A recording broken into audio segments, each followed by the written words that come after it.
trader yang dia yakin dengan fundamental, dia akan menggunakan modal yang sebanyak-banyaknya, tapi dengan lot yang sekecil-kecilnya. Lot yang sekecil-kecilnya. Bukan Jadi, lot yang sebesar-besarnya. bukan lot yang sebesar-besarnya. Dan modal sekecil-kecilnya. Itu kalau yang lot sebesar-besarnya, modal sekecil-kecilnya itu Mau cepet tipikal ini trader yang Mau cepet kaya. mau cepet kaya, mau kayak Intan.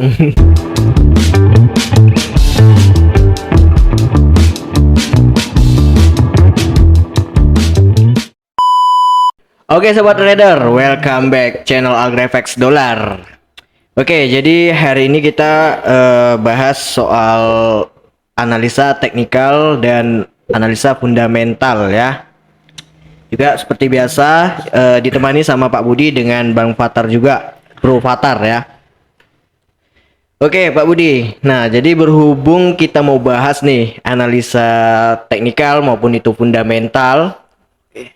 Nah, kalau analisa teknikal itu kan berdasarkan grafik ya. Oke. Nah, kalau fundamental kan berarti berdasarkan data yang ada di Amerika.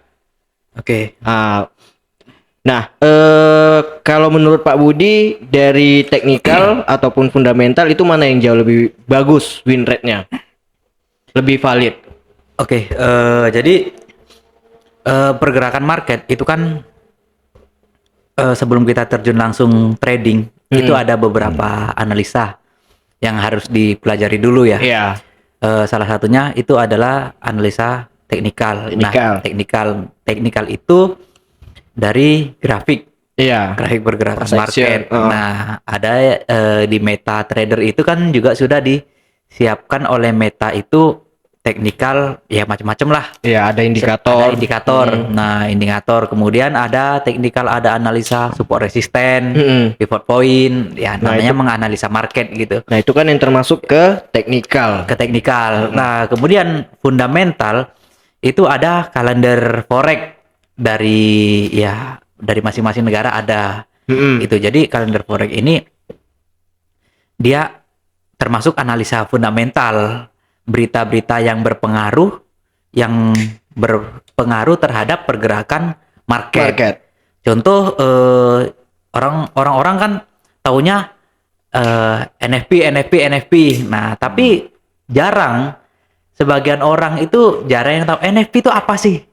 Gitu. Iya. Betul itu. Nah, ada yang sebelum NFP itu kan ada EDP NFP kan, EDP non farm payroll. Nah, orang taunya payroll, NFP. Sama Nah, ini Pak Budi klaim pengangguran. itu dia Sama ini FOMC. FOMC.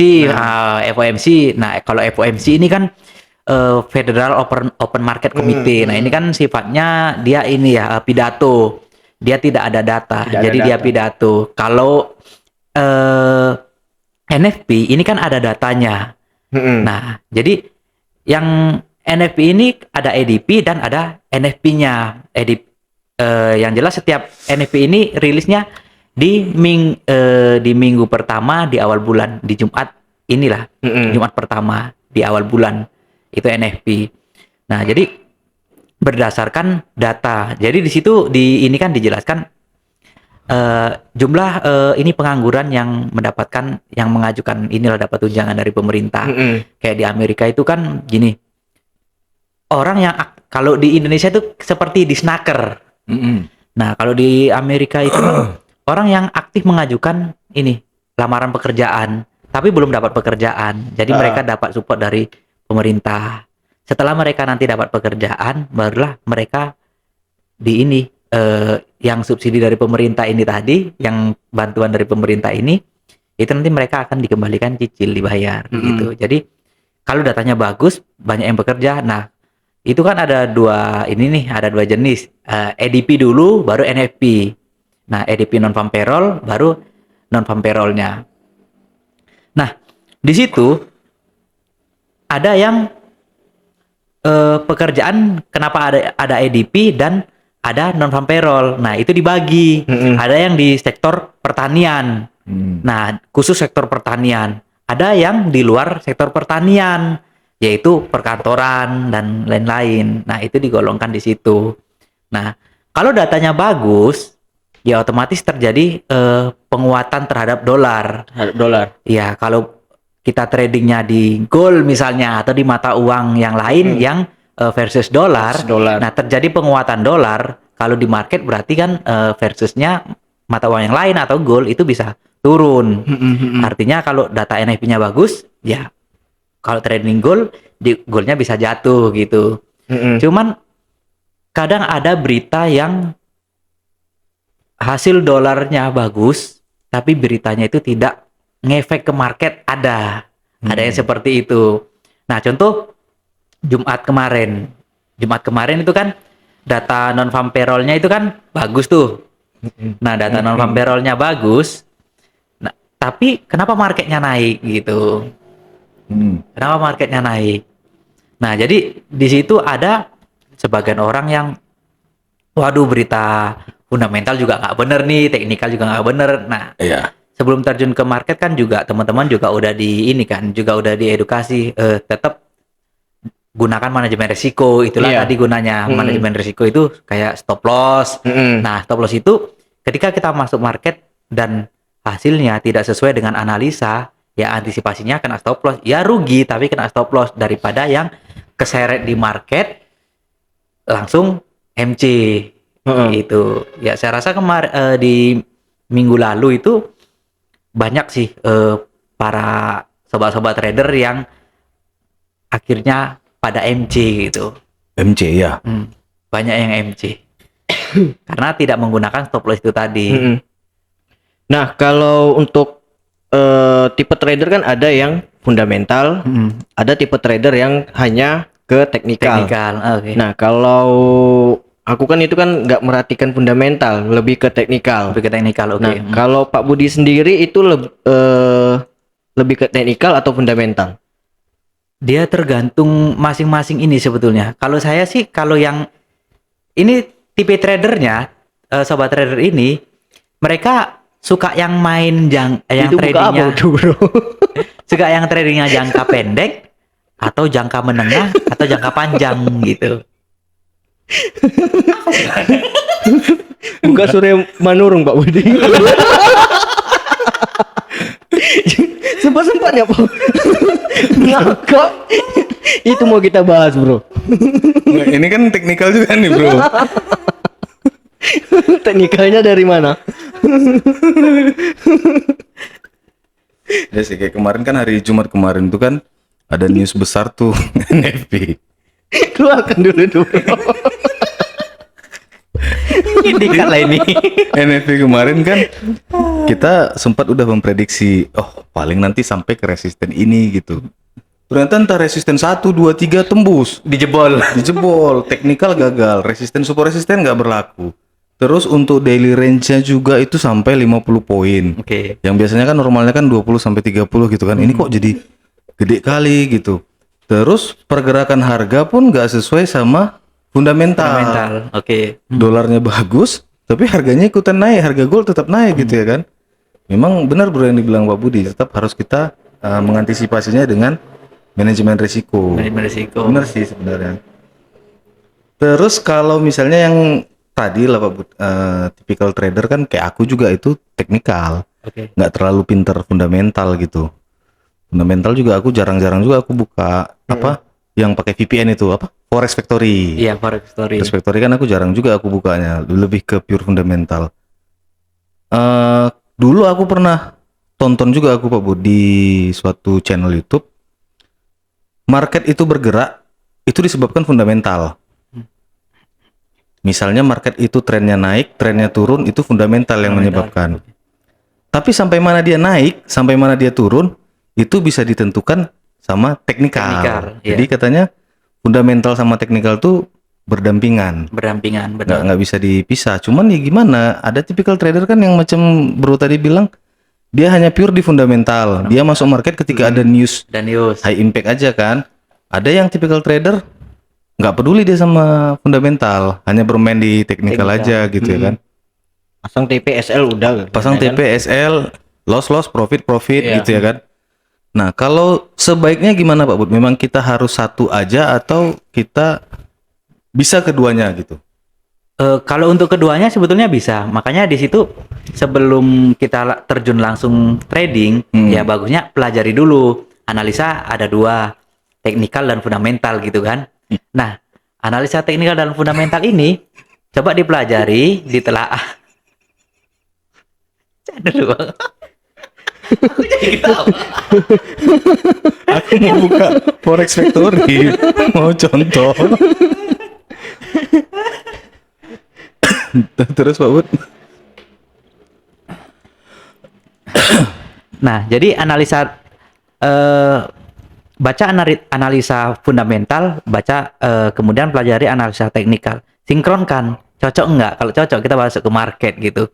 Nah, jalan terakhir supaya tetap resikonya itu terukur, ya kita harus menggunakan manajemen resiko. Itu gunanya tadi, stop loss itu tadi. Jadi kalaupun misalnya kita udah analisa fundamental nih, oke, dolarnya bagus. Nah, kita analisa teknikal, oke, ini dolarnya menguat nih teknikal, berarti trading di gold misalnya, goldnya akan turun sampai di harga ini, kemudian kalaupun naik di resisten ataupun turunnya sampai di support ini. Tapi kita udah menggunakan antisipasi di stop loss itu tadi kan. Jadi kalaupun analisa kita meleset, kita tetap dibatasi oleh manajemen risiko tadi, stop loss itu.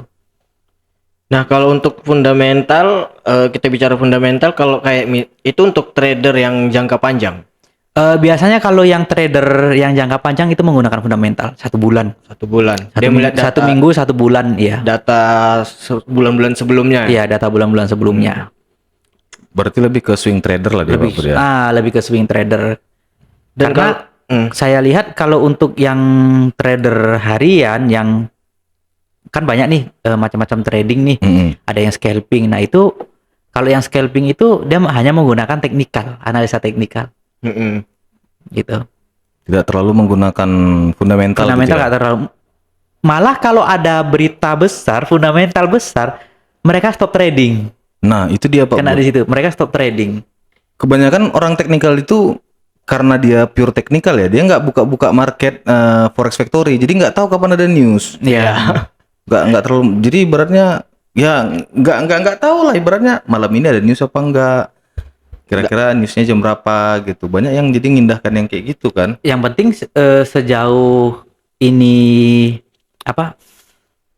Manajemen risikonya terukur, ya nggak ada masalah sih, masuk aja gitu. Tapi tiba-tiba nanti ada news besar dia nggak tahu kan, bisa kacau juga. Tapi kalau ada tetap manajemen risiko dibatasi ya, oke. Iya, berarti intinya memang di manajemen risiko ya. Di manajemen risiko. Karena kan kalau di kita misalkan ada news nih, misalkan jam 8 itu kan harga masih bergejolak juga kan, bisa naik bisa turun juga kan.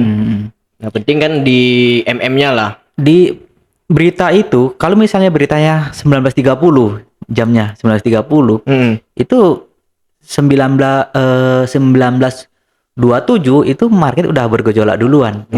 Berita belum keluar, belum rilis, market udah bergejolak duluan itu. Apalagi kan kalau dia yang high impact ya kan. Apalagi kalau high impact. Itu. Kalau fundamental ini kita fokusnya di mana Pak Bud? Ya kan ada dia yang kuning, dia kan yang low ya, low impact, medium impact sama high impact. Ya sebetulnya yang sangat berpengaruh itu di high impact dong, karena kan dampaknya besar kan. Dampaknya besar, medium berpengaruh, cuman kan itu nggak begitu ini sih. Nggak terlalu, lebih yang ke high impact lah gitu. Iya. Cuman sebagian orang yang menggunakan yang medium dan high impact gitu. Medium sama yang high, iya sih sebenarnya. Nah, lebih bagusnya itu kita kalau misalkan mau trading itu dihindari dulu. Misalkan newsnya belum rilis nih. Iya. Nah, kita hindari dulu trading. Bagusnya setelah berita rilis. Setelah berita rilis. Jadi kalau berita belum kita tradingnya berdasarkan apa nih? Kita trading itu berdasarkan teknikal atau fundamental. Kalau kita trading berdasarkan teknikal, ya nggak perlu nunggu rilis berita gitu. Tapi kalau kita trading berdasarkan analisa fundamental berita, ya tunggu beritanya keluar, baru kita trading masuk market. Gitu. Beritanya keluar baru kita trading. Baru kita masuk market. Karena kalau beritanya belum keluar, kita nunggu berita nih. Tiba-tiba masuk ke marketnya sebelum berita keluar. Berarti spekulan. Kita udah nungguin berita, tiba-tiba beritanya 3 menit sebelum berita, market kan udah bergerak nih. Kita masuk aja. Berarti spekulan jatuhnya kan? Betul. Cuman kadang pun kalau sering juga kadang kayak gitu Pak Bud. Ketika terjadi news kan, candle-nya itu kadang cuma bikin shadow aja, ekor aja ke atas, kadang panjang. CPI, FOMC, CPI sama NFP kan biasanya kayak gitu tuh kan. Nanti dia naik ke atas tapi cuma bikin candle aja. Iya. Habis itu turun Lanjut lagi. turun. Kayak hari apa itu bro? Hari yang harga sempat sampai ke 69, terus dijatuhkan lagi langsung Dijatuhkannya sampai lagi. ke 40-an. Sampai ke 40-an. Nah, mungkin kalau ada yang buy sell di situ panen lah mungkin ya. Panen. Iya. Cuman ya kayak gitu, mungkin dia lebih apa ya? Mungkin dia tengoknya secara fundamental, oh ini dolar masih bagus, trendnya masih turun. Ternyata masih turun. Naik pun dia harganya tetap dia sell. Tetap dia sell. Ya. Iyalah. Bagus. Jadi kalau misalnya dipilih nih Pak Bud, kalau misalnya saya disuruh milih nih atau sobat trader di rumah. Jadi aku mesti yang gimana nih Pak? Aku cuma milih salah satu, fundamental atau teknikal yang bagusnya. Nggak bisa kedua-duanya. Satu aja kalau Satu misalnya aja. dipilih salah satu. Nyamannya di mana? Nah, Ini kemudian belum paham nih, masih pola pemula. tradingnya, Nah, gini ya. contohnya Pak Budi, misalkan data udah keluar nih, hasilnya bagus, harga udah disupply tapi, Oke. nah itu gimana itu? Ya, analisa teknikalnya kan ada kan tadi Nah, misalkan kita kan trading di gold nih. di gold. Oke. Nah, data USD bagus, otomatis kan gold harusnya naik kan? Harusnya naik. Oke. Nah, tapi di harga yang running itu lagi di area-area supply, area seller. Area seller. Nah, itu gimana? Ya, tinggal masuk ikutin ininya. Kalau kita berdasarkan fundamental ya ikut masuk di fundamental. Oke. Karena kan harga tinggi, ada lagi yang lebih tinggi kan? Gitu. Ya, kalau kita trading berdasarkan fundamental, walaupun dia udah di resisten 1 misalnya, harusnya kan ini udah sell ini gitu. Tapi kalau data ininya data Amerikanya nggak bagus, ya kita nge-buy dong. Iya. Namun kita sell. Kalau dia sideways, Kalau dia sideways ya tetap masuk, tapi taking profitnya manajemen risikonya tetap digunakan gitu. Makanya terakhir ya manajemen risiko itu harus tetap digunakan. Taking profit dan stop loss itu harus tetap digunakan. Jadi kalaupun analisanya tidak sesuai dengan realita yang terjadi di market, harusnya datanya bagus nih, dolarnya harusnya gold turun dong gitu. Tapi ternyata setelah kita sell, goldnya naik. Nah, gunanya stop loss itu tadi ya kan untuk memperkecil resiko gitu. Dibanding orang yang tidak menggunakan stop loss, makin naik resikonya makin besar. Gitu. Tapi kalau pas lagi ada news Pak Bud, kita pakai stop loss, kayaknya resikonya jadi lebih tinggi, lebih keseringan loss nanti. Karena pas news itu kan dia kan agak panjang dia tuh efeknya tuh. Apalagi dia kadang mau tiba-tiba naik panjang, habis itu turun. Bener. ngekor aja. Nah, sekarang manajemen Hasil risiko hunter itu jatuhnya. gunanya untuk apa? Kemudian gini, Harus jauh berarti ya, kalaupun pasang stop money loss harus manajemennya kuat nggak? jauh. Katakanlah nggak kuat. Nggak kuat. Kalau misalnya dia naik terus sampai kita MC baru dia turun, masa iya nunggu MC baru kita close? Berarti dia nggak sesuai news dong Nggak sesuai news kan? tradingnya. Nah, gunakan manajemen risiko tadi, gunanya apa? Kalau misalnya kita kena SL, ya udah kena SL aja. Nanti kan kalau misalnya ada peluang lagi baru kita masuk lagi. Dibanding yang tidak menggunakan manajemen risiko, tidak menggunakan stop loss. Kayak kemarin, data NFP-nya bagus. Iya. Harusnya goalnya turun dong. Oh iya. Nah, sell. Signal-signal trading dari grup-grup ya banyak tuh. Telegram, WhatsApp, Semuanya bilang sell. semuanya bilang sell. Ternyata goalnya naik. Kalau yang itu mungkin sell-nya waktu sebelum NFP keluar itu di area 50-an. 50-an. Kalau yang tidak menggunakan stop loss, naik dia sampai ke 80. Siapa yang menyangka? Kalau nggak pakai stop loss, naik ke 80. Harga naik ke 80, kalau equity-nya kuat, no problem, nggak pakai stop loss. Yang equity-nya nggak kuat, apakah MC? Datang suhunya, layer. Layer gimana bosku? Udah MC. Berarti boleh menahan floating kalau equity marginnya kuat ya? Kalau marginnya kuat, lotnya terukur. Nggak terlalu harus pakai SL juga ya kan? Nggak SL, nggak masalah. Yang penting money manajemennya kuat gitu. Betul.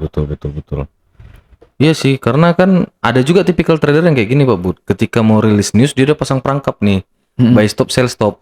Oke. Jadi harga di tengah, di atas harga lagi running misalnya 50 pips di atas harga running udah pasang dia buy stop. 50 pips ke bawah harga running udah dipasangin sell stop. Mana yang kena nih? Mana yang kena? Jebakan Batman. Iya. Kalau dia tiba-tiba harganya truk ke bawah, kena sell stop. Ya kan? TP, Iya. buy stopnya hapus. Atau bisa aja kena dua-duanya. Bawah kena, atas kena, lebih untung dia. Ada juga yang kayak gitu. Bisa ada juga yang katanya. seperti itu. Ya kan tipikal orang trading kan beda-beda kan. Pas ku coba kayak gitu ya kan, nggak kena, ku dekatin buy stop sama sell stop ya. Nggak kena juga, ku dekat, makin lama makin dekat. Makin dekat. Terakhir udah entry. Gak sabaran akhirnya. Nggak tahu, harga buy stop di atas, sell stop di bawah. Harga kan running nih. Udah keluar berita, kok nggak nyentuh salah satu. Ku deketin. Kelamaan udah entry aja lah. Eksekusi aja lah langsung. Karena marketnya sideways jadi nggak dapat. Makanya sideways. Karena kan mau juga kayak gitu ya kan. Udah dipasang ini katanya mau berita.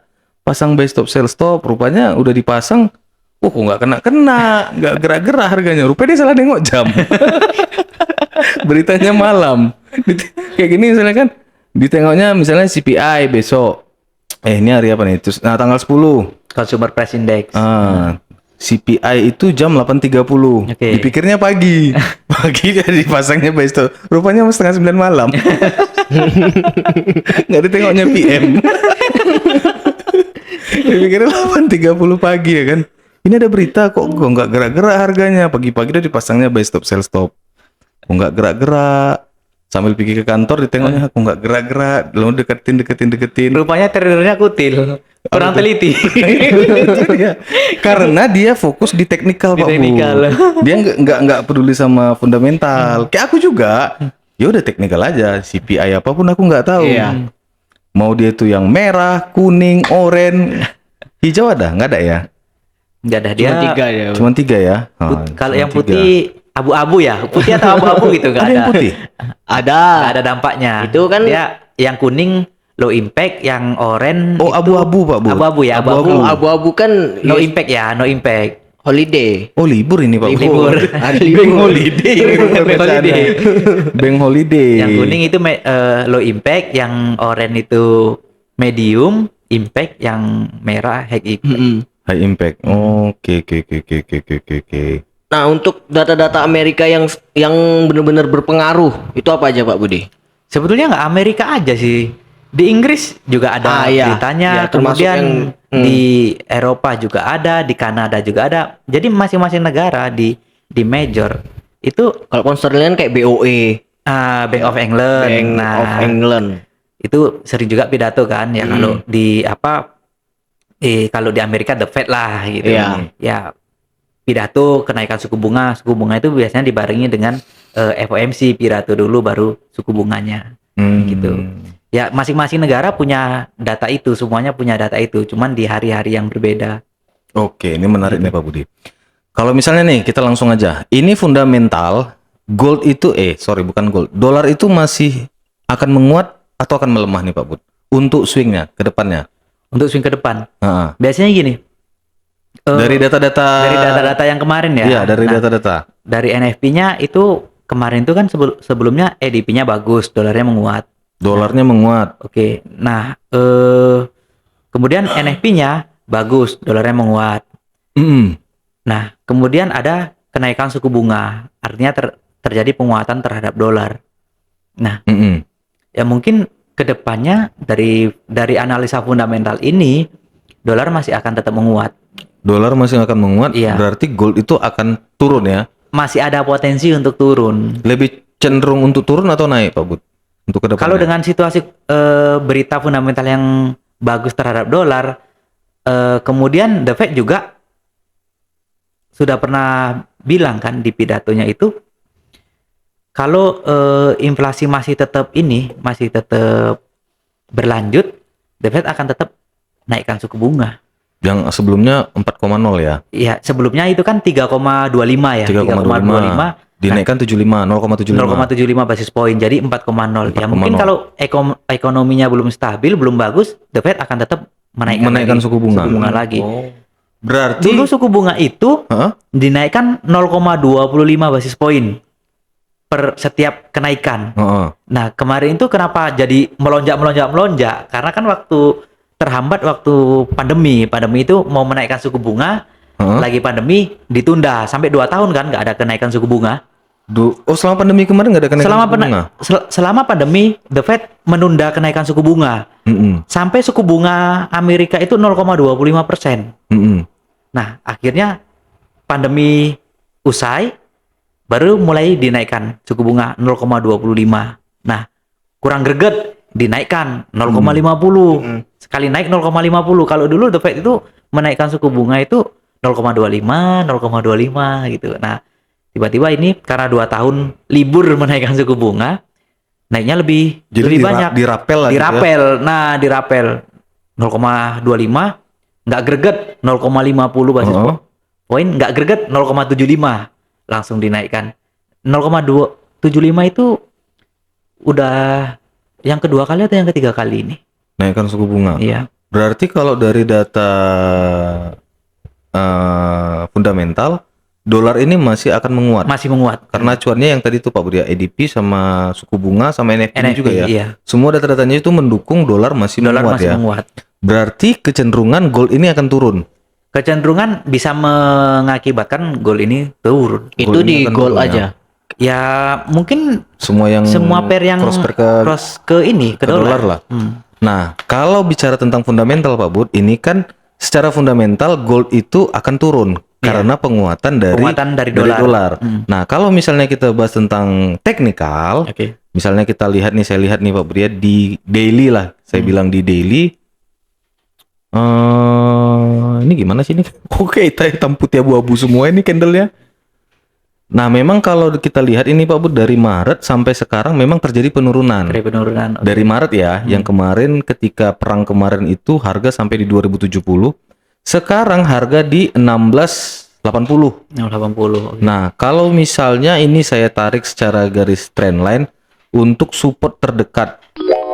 Support terdekat itu di area 1585. Untuk daily ya. Daily. Masih di area 1585, 1585. Mungkin nggak gold itu sampai ke situ Pak Bud? Ya kalau kondisinya masih seperti ini, Amerika tetap akan menaikkan suku bunga dengan dampak yang ekonominya belum stabil. Ya mungkin gold akan turun lagi. Gold akan turun ya. Iya. Nah, ini dia. Kalau berarti teori yang kemarin itu benar Pak Bud. Fundamental yang menyebabkan pergerakan harga naik atau turun. Nah, teknikal dia yang mengukur sampai mana dia Sampai turun. mana dia turun, sampai mana dia Sampai naik. Nah, Ya. kalau secara teknikal dia itu turun mungkin di 1585 kemungkinan. Atau memang di sini hanya sampai 1620 Pak Bud yang triple bottom. Jadi buat sobat trader juga, tapi ini pun 1620 ke sekarang nggak jauh-jauh amat. Nggak karena jauh. Satu hari bisa 30 dolar ya Iya. kan? 30 poin pergerakan emas. Ibaratnya Iya. kalau ngejar 1620 itu sebentar aja sama dia ya Sebentar kan? aja karena kemarin itu juga waktu NFP kenaikannya juga sampai 50 poin kan? Iya. Ini sudah menjelang akhir tahun. Kebiasaan market gold kan Pak Bud, kalau di akhir tahun itu kan biasanya emas itu kan naik. Iya. Biasanya ya. Nah, cuman entah kenapa pas di akhir tahun ini terjadi pula kenaikan suku bunga untuk Amerika. Yang counternya si gold kan. Mungkin nggak di akhir tahun ini gold ini naik Pak Bud? Minimal nyentuh 1.800 gitu. Akhir tahun. Nah, Kurang lebih 1 karena bulan kan setengah gini, lagi. Ke depan diramalkan ekonomi akan seperti apa? Resesi. Resesi. Itu dia. Nah, ya mungkin salah satu yang akan menjadi aset safe haven selain uang cash juga gold, emas bisa sih dijadikan aset safe haven gitu. Ya mungkin pada saat awal resesi nanti orang udah mulai simpan emas karena kan ya kalau dibilang harganya murah enggak, karena kan terjadi penguatan terhadap dolar kan. Iya. Kalau kita di emas fisiknya juga karena konversinya ke dolar Ke juga dolar, kan, iya gitu. benar. Misalnya ke dolar juga, kita mau beli emas, kita mau jual emas juga acuannya ke dolar juga gitu. Nah, dilema sekarang ini sebenarnya kayak gitu Pak Bud. Kalau kita sebagai seorang trader forex kan kita bilang emas ini udah banyak turun. Kalau melihat range-nya itu dari 2000 ke 1600. Iya benar. Kita ya sebagai seorang trader ya. Tapi realnya di lapangan emas itu nggak jauh-jauh banget turunnya. Misalnya yang kemarin harga emas 1 gram misalnya itu sekitar 1.100.000 1.200.000. Kemarin saya cek, saya mau beli 1 kilo kemarin tuh emas. Saya cek 1 gram itu sekitar 950. Oke. Ibaratnya dari nilai kontrak udah jauh nih tuh sampai 300 poin. Iya. Tetapi realnya di pasar nggak jauh-jauh amat gitu. Jadi ibaratnya kita mau invest juga kok jadi kayak gini gitu. Karena satu memang acuannya kan di dolar Di kan. dolar. Kedua kan ada jasa upahnya untuk tempahnya ya Untuk kan. tempahnya. Nah, karena kan gini. Ya, kemarin waktu harga gold di berapa, harga dolarnya masih berapa? Iya, masih di bawah 14.000 Masih di lah bawah kemarin 14. tuh. Nah, sekarang gold murah, harga dolarnya sekarang berapa? Nilai kontraknya turun, Iya. tapi dolarnya Dolarnya naik. naik. Sekarang udah 15.600. 15.600. 1 dolar. Jadi jauh wajar lah kalau misalnya harga emas itu nggak jauh-jauh beda sebenarnya kan. Iya. Meskipun nilai kontraknya turun drastis, kalau dolarnya menguat ya sama aja Sama nilainya aja. di pasar ya. Berarti kalau kita memang mau nginvest itu bagus invest emas, tetapi bukan fisik ya kan. Trading. Lebih bagus di trading. Di Ya trading. kita buy aja tahan. Betahan. Ya kan nanti kalau turun lagi ya beli lagi tahan. Lagi. Oke. Pakai lot terkecil dengan modal Dengan terbesar. modal terbesar. Masuk 1M, entry 0,01. 0,01. Mantap ya kan. Rupanya kok nggak profit ya. Rupanya kena swap. Berhari-hari kena swap ternyata. Lebih besar daripada profit. Lebih besar daripada profit. Rugi gitu. Ya bisa jadi ya. Di broker luar lah. Iya, broker luar jadinya. Tuh, jadi berarti memang betul Pak Budi ya. Ini kan prediksinya kan gold ini masih akan turun akibat kenaikan penguatan dolar gitu ya kan. Turunnya sampai mana memang secara grafik memang bisa kita lihat emas ini masih akan turun. Kalau dia break low lagi bisa sampai ke 1585 atau mungkin lebih parah lagi ke 1400. Kalau nilai kontraknya pun sampai 1400, nilai kontraknya 1400, tapi kalau dolarnya 17.000 ya sama aja, Ya sama aja. di lapangan sama aja harga emas Iya, ya kan. Harga emas fisiknya kan. Harga emas PC iya. Jadi ibaratnya memang lebih bagus kalau memang kita mau dapat harga murah ya di trading ya kan. Di Kalau kita trading. bilang emas lagi murah katanya. Yang murahnya itu ya di sini nilai kontraknya ini yang murah jadinya. Oke, cuman ya tetaplah Pak Bud, kalau saya pribadi sih masih perlu belajar ini kalau untuk yang fundamental. Kalau kami kan Pak Bud pengamat teknikal ini pokoknya di mana area support, di mana area resisten, area supply, area demand, di situ kita entry untuk buy Iya, sell-nya kan. Masuk di situ. Memperkuat analisa kita gitu. Kalau ke Price action. price action, nah, lebih ke price action, Pakai ke pola, kura-kura, kupu-kupu, musang. Nah, kalau Banyak lah. kayak yang bener-bener fundamental tuh Tapi sebenarnya bro, lebih gampang mempelajari fundamental, iya nggak sih Pak Bud? Dibandingkan teknikal terlalu rumit kan, terlalu banyak. Iya, karena fundamental itu setiap bulan beritanya itu aja, cuman hasil datanya yang berbeda. Berbeda. Dan kita pun entry pas ada news ya kan. Pas Kalau ada nggak ada news, iya, ya nggak ada udah. newsnya nggak masuk gitu. Kalau teknikal ini kan kayak pandai-pandaian. Iya. Jadi itu makanya banyak tipikal trading. ya makanya kan orang banyak bingung juga nih Pak Budi. Dia mau ngapain fundamental atau ke teknikal. Oke. Nah itu kadang kebingungnya kan. Ya makanya belajar gitu, belajar ke mentor ya carilah mentor yang paham gitu. fundamental. Paham fundamental. Simpelnya gitu. kayak gini dia Pak Bud. Kalau fundamental, newsnya hijau, dolarnya kuat, gold pasti jatuh.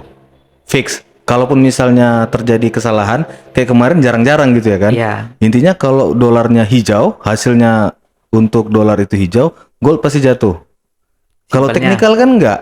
Metode A bilang buy, metode B bilang sell. Metode ini iya kan, teknikal ini kan terlalu banyak asumsi jadinya. Yang satu Teknikal, bilang iya. buy, yang satu bilang sell, yang satu bilang gak usah ngapa-ngapain. Wait and see. Tapi kalau fundamental kan enggak. Pas news itu keluar, oke, hasilnya hijau, dolarnya nguat, oke, berarti goldnya jatuh. Atau dibalik. Dibalik gimana? Dibalik. Dan aku juga pernah tuh bro, dolarnya bagus, berarti gold. Kalau dibalik, Jatuh. gold up naik. Hah. Kalau dolarnya melemah, berarti gold turun. Dibalik. Itu sejalan berarti. Enggak, itu Enggak jarang sih yang berlawanan seperti dia. itu. Heeh. Jarang karena kan pergerakan market ini tergantung hasil berita kan. Kalau beritanya bagus ya terjadi penguatan terhadap dolar, pasti goalnya bisa jatuh gitu. Dan ini kan fundamental ini kan lebih ke sentimen pasar Pak Lebih ke Budi ya. sentimen pasar. Pelaku pasar yang tidak terlalu mempedulikan apa berarti ya teknikal lah ya Teknikal kan. ya, karena biasanya sih yang trader yang jangka panjang ya, menengah jangka panjang, Heeh. menengah dan panjang. Ya. Trader yang ya tradingnya nggak setiap hari, nggak setiap jam misalnya, Heeh. mingguan, weekly atau monthly gitu. Jadi dia hanya menunggu berita. Oke, pada saat NFP ya udah dia nunggu NFP hasilnya seperti apa, baru dia masuk market kan. Benar. Artinya dia nggak setiap hari. Atau berita jam berapa misalnya. Biasanya kan berita itu yang sering ada berita itu 19.30.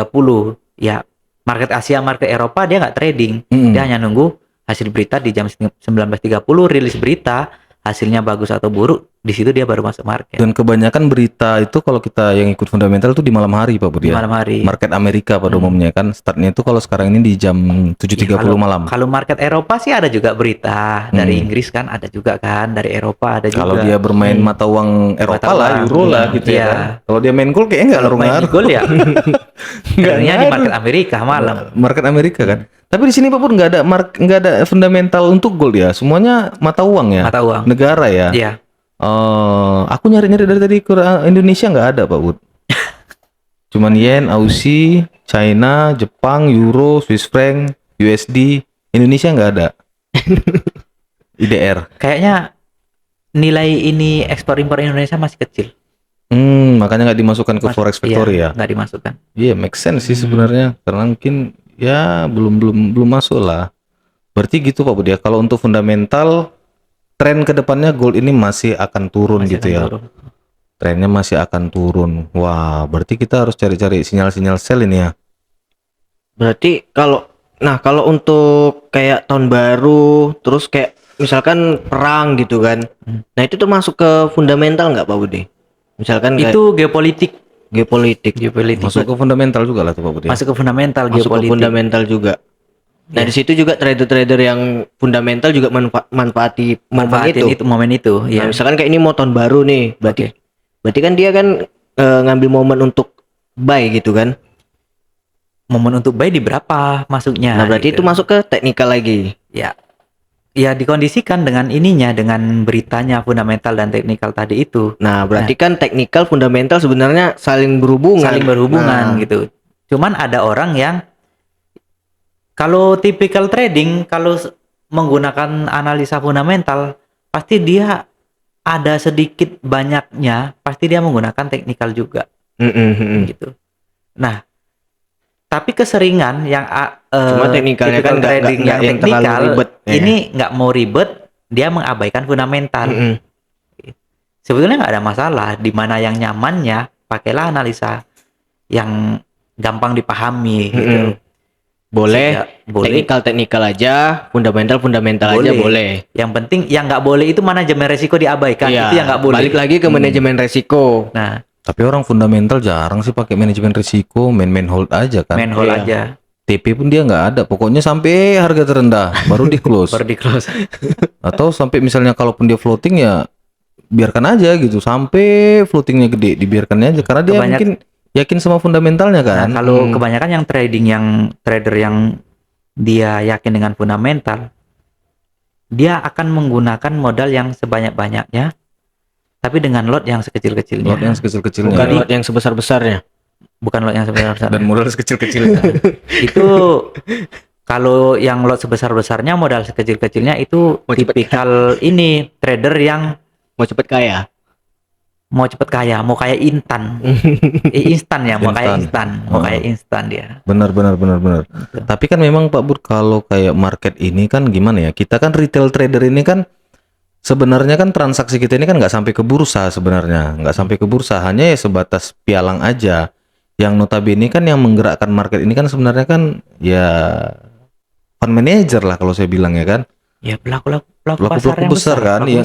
Ibaratnya kita entry 10 lot pun nggak akan bergeraknya pasar tuh kan. Entry 100 orang itu ribuan lot, mungkin bahkan jutaan lot sekali ngentry gitu ya kan. Kalau apalagi kita yang masih main 0, Ya, kalau kita mainnya masih 0, ya kita entry 10 lot aja pun market geli-geli pun nggak gitu. kita sell mana nurut dia turun ya kan. Ibaratnya gini, kita ini plankton ya, yang kecil-kecil, teri yang kecil-kecil. Jadi ikan paus itu yang pelaku pasar yang trading yang besar. Iya. Nah, jadi ikan paus ke kanan ya kita ikut ke kanan. Kayak Warren Buffett, Soros yang besar-besar lah Yang mainannya besar-besar. kan. Jadi mereka nge-buy ya kita ikut nge-buy, mereka nge-sell ya kita ikut nge-sell. Jangan mereka nge-buy market naik kita nge-sell. Mereka nge-buy berapa lot? Ribuan lot. Kita nge-sell cuma 1 lot, ya keseret. 0, mungkin 0, karena memang kan kalau kayak hedge fund itu kan Pak Bud, yang pemain-pemain besar itu kan di dunia ini sebenarnya nggak banyak, orangnya itu aja, tapi memang orang itu Bisa menggerakkan market. gitu ya kan. Sama kayak misalnya kayak di saham Pak Bud, ini nggak tahu aku masuk fundamental atau teknikal juga nih, influencer. Nah, influencer. Kalau di saham itu kan Pak Bud, khususnya kayak saham-saham gorengan itu kan bisa naik, bisa turun karena ada influencer yang berpengaruh di situ. Iya. Oh, ini saya memprediksi harga saham ini. Sorry, kalau misalnya saya sebut nama di sini, misalnya kayak Astronaci, kayak di Gold kemarin. Ini harga emas sudah masuk, udah di area support banget nih. Oke. Udah saatnya kita nge-buy. Karena melihat dari sisi fundamental apa segala macam. Follower dari Astronaci itu kan banyak yang nge-buy, meskipun harganya masih turun, mereka sanggup nih nge-layer bagi yang masih kuat dana. Dan memang kemarin itu di momen itu harga itu memang naik, tapi habis itu turun lagi, gitu ya kan? Mungkin nggak kayak influencer ini berpengaruh dari sisi fundamental, Pak Bud?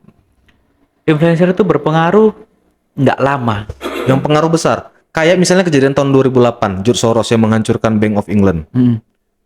Kalau dia pengakuan dia bukan pelaku utama, cuman yang ngikuti dia banyak. Ketika dia menjual, semua ikut menjual. Semuanya ikut gitu. menjual. Jadi marketnya ikut bergerak. Jadi dia nggak terima juga kalau dia dituduh sebagai menghancurkan Bank of England tahun 2008. Ketika dia nge-sell, kenapa yang lain ikut nge-sell gitu ya kan?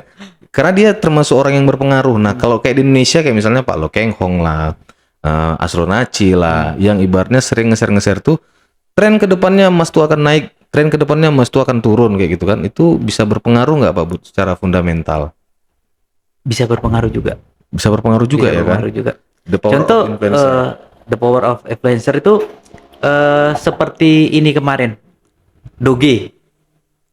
Itu dia. Doge. Shiba. Nah, Koin-koin yang kayak waktu gitu.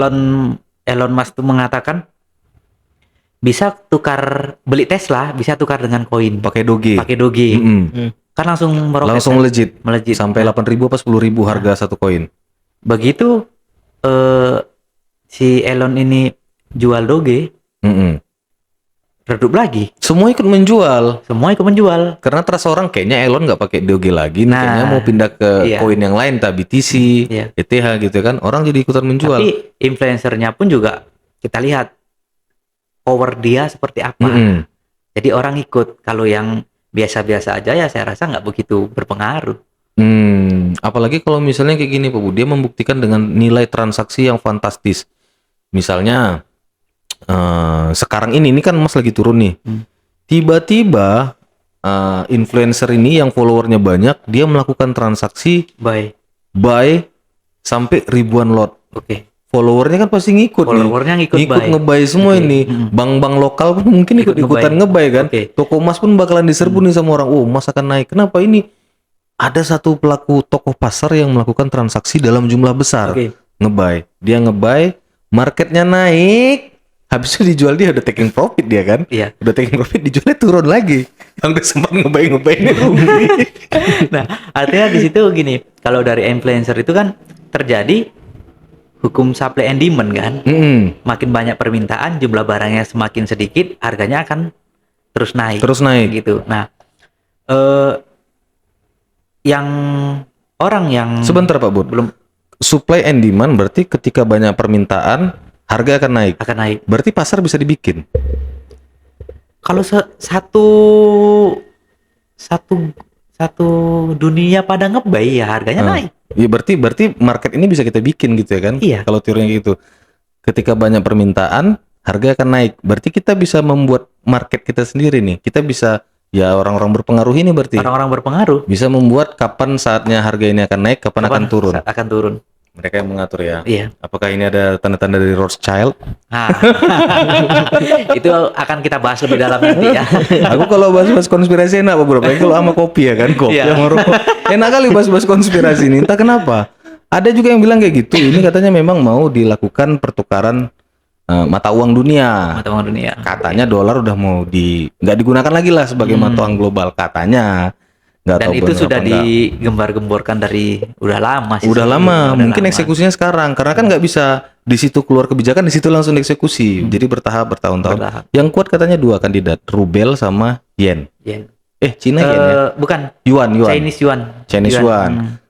Kandidat terkuat katanya mereka berdua. Hmm. Jadi kalau dolar nggak digunakan lagi, kemungkinan sih ya itu tadi yang 2 itu. Kalau nggak rubel, ya yuan. Cuman kan nggak semudah membalikkan telapak tangan. Nah, itu prosesnya ke depannya. prosesnya lama karena itu Prosesnya juga lama. udah digembar-gemborkan dari dulu sebetulnya kan. Iya. Beberapa tahun yang lalu. Udah lama juga sih. Berarti nanti Sampai kalau sekarang juga belum bisa ini. kalau misalnya nanti nggak dolar dijadikan sebagai mata uang utama, berarti nanti untuk gold ini di future nggak XAU USD lagi nanti ya kan? Jadi XAU, CNY CNY. atau rubel nanti kan XAU RBL. Iya. Bisa aja sih ganti-ganti kayak gitu. Dolar kita yang kemarin jual aja bro kayaknya. Nanti kalau gimana-gimana dolar jual aja lah, dolar kita ngapain juga di rumah. Kita simpen-simpen. Bro kita ini suka kali apa Pak Bud? Nyimpen dolar. Nyimpan dolar. Oke. Dolar yang Banyak kali dolarnya entah. tapi ujung di sininya itu ada pula bacanya monopoli.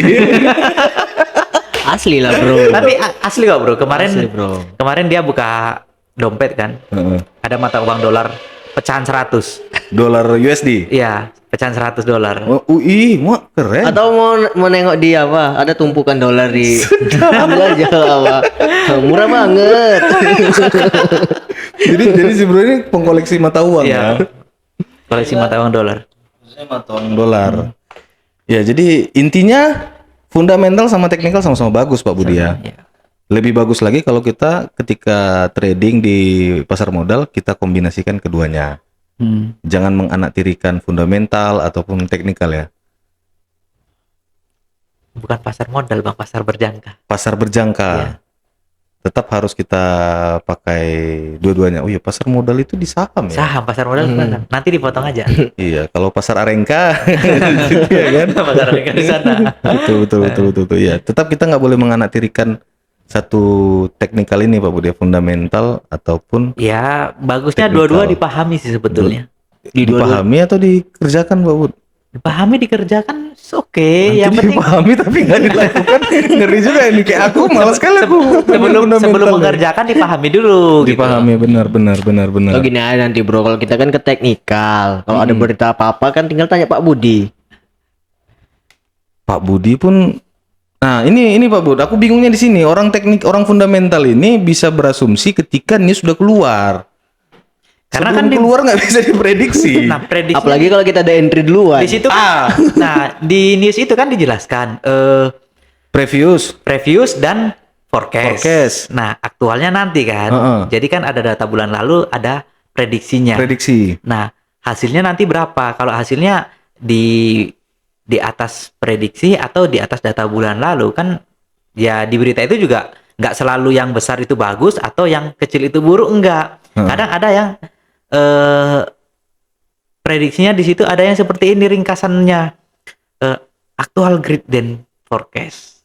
Actual grid dan forecast. Nah, Oh. ada actual less than forecast. Oh. Berarti yang besar tuh tak selamanya. Tak selamanya bagus dan yang kecil itu tak selamanya buruk gitu. Yang penting tuh tahan lama. Bro. Nah, itu dia. Bukan ukuran. Makanya berarti. dipahami juga beritanya. Ini Tahan kan lama. banyak teman-teman yang salah mengasumsikan berita Benar. gitu. Nggak paham tapi oh ya seperti ini bagus. Jadi berita tuh pahami beritanya apa. Mm-mm. Nah, Berita-berita penting pun banyak ya kan? banyak berita-berita penting banyak Berita-berita gitu. penting tuh Pak. Dan mungkin hampir tiap malam nggak? Untuk berita nih, Untuk berita ini hampir tiap malam ada. hampir tiap malam ya Iya, kan? hampir tiap malam. Jadi ibaratnya ya hampir setiap hari juga bisa trading gitu ya kan? Kalau untuk yang penganut fundamental ya kan? Fundamental iya.